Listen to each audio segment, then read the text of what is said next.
Hello friends, welcome to my YouTube channel रिजल्टगंज। दोस्तों, आज मैं आपसे एक क्वेश्चन के बारे में डिस्कस करूंगा। वह क्वेश्चन ये है कि किसे भारतीय अशांति का जनक कहा जाता है। तो यह क्वेश्चन है, इसका आंसर यह है कि बाल गंगाधर तिलक को कहा जाता है। लेकिन इम्पोर्टेंट यह है कि बाल गंगाधर तिलक को भारतीय अशांति का जनक किसने कहा था और क्यों कहा था। तो मैं आज आपको इसके बारे में डिस्कस करता हूँ। पहला पहले क्वेश्चन का आंसर यह है कि बाल गंगाधर तिलक को भारतीय अशांति का जनक कहा जाता है और वैलेंटाइन सिरोल ने इन्हें भारतीय अशांति का जनक कहा था। अब वैलेंटाइन सिरोल कौन थे, यह भी जानना जरूरी है। तो इनके बारे में एक संक्षिप्त परिचय दे देता हूँ। वैलेंटाइन सिरोल एक ब्रिटिश पत्रकार, इतिहासकार और राजनयिक थे। इन्होंने ही बाल गंगाधर तिलक को भारतीय अशांति का जनक कहा था। दरअसल भारतीय अशांति का जनक तिलक को कहे जाने के पीछे एक बहुत बड़ा रीज़न था। रीज़न यह था कि भारतीय राष्ट्रीय कांग्रेस की स्थापना हुई थी 1885 में। उस समय कांग्रेस में उदारवादी दल के नेताओं का प्रभुत्व था। उदारवादी दल के नेताओं में थे गोपाल कृष्ण गोखले, दादा भाई नौरोजी, ऐसे नेता थे। और इन नेताओं की जो पद्धति थी, कार्य पद्धति, वो अनुनय विनय वाली थी। मतलब वह कांग्रेस के अंदर, कांग्रेस पार्टी को अंग्रेजी सत्ता के अंतर्गत जो है एक मांग रखती थी, लेकिन वह एक मांग जो रखती थी संवैधानिक पद्धति के तहत मांग रखती थी। यह जो है साल दर साल अपनी बैठक करते थे, अपनी मांग मंगवाने के लिए प्रस्ताव पारित करते थे और ब्रिटेन अपना शिष्टमंडल भेजते थे। लेकिन इससे अंग्रेजों पर कोई खास प्रभाव पड़ता नहीं था। तो इसलिए एक दौर आता है 1905-6 का दौर। इस समय कांग्रेस में उग्रवादी दल का प्रभाव बढ़ता है, यानी गरम दल का।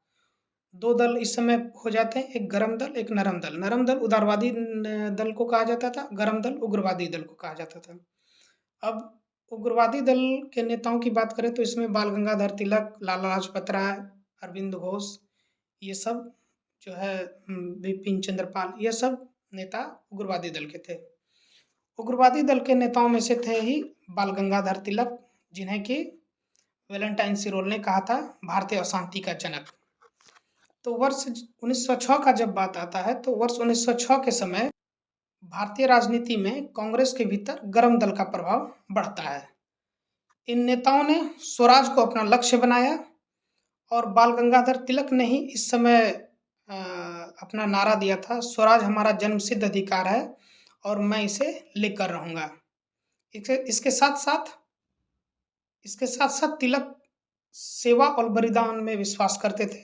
उनमें सरकार की सत्ता को चुनौती देने का साहस था। तिलक ने कहा कि हमारा उद्देश्य आत्मनिर्भरता है, भिक्षावृत्ति नहीं।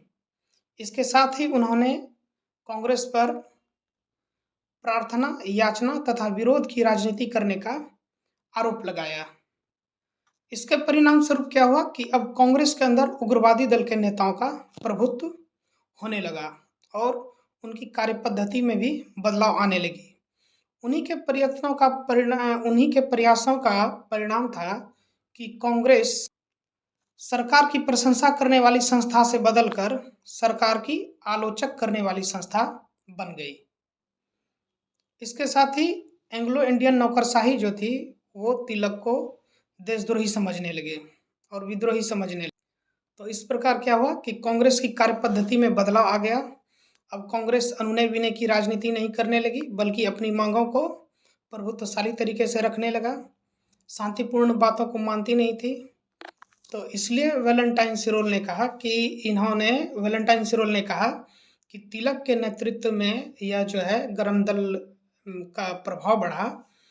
तो उन्होंने इसलिए यह शांति जो स्वरूप पहले बात होती थी कि कांग्रेस के उदारवादी दल प्रस्ताव पारित करते थे और वो प्रस्ताव को पास करते थे, नहीं भी करते थे, तो ये जो है कोई उसके अपोजिट कोई प्रतिक्रिया नहीं देते। तो अब क्या हुआ, लेकिन अब क्या होने लगा कि उग्रवादी दल के नेतृत्व में प्रतिक्रिया मिलने लगी। तो इस प्रतिक्रिया मिलने के ही परिणाम को उन्होंने अशांति का रूप दिया। तो इसलिए उन्होंने कहा तिलक को अशांति का जनक। इसलिए तिलक ने उनके ऊपर मानहानि का भी मुकदमा किया था।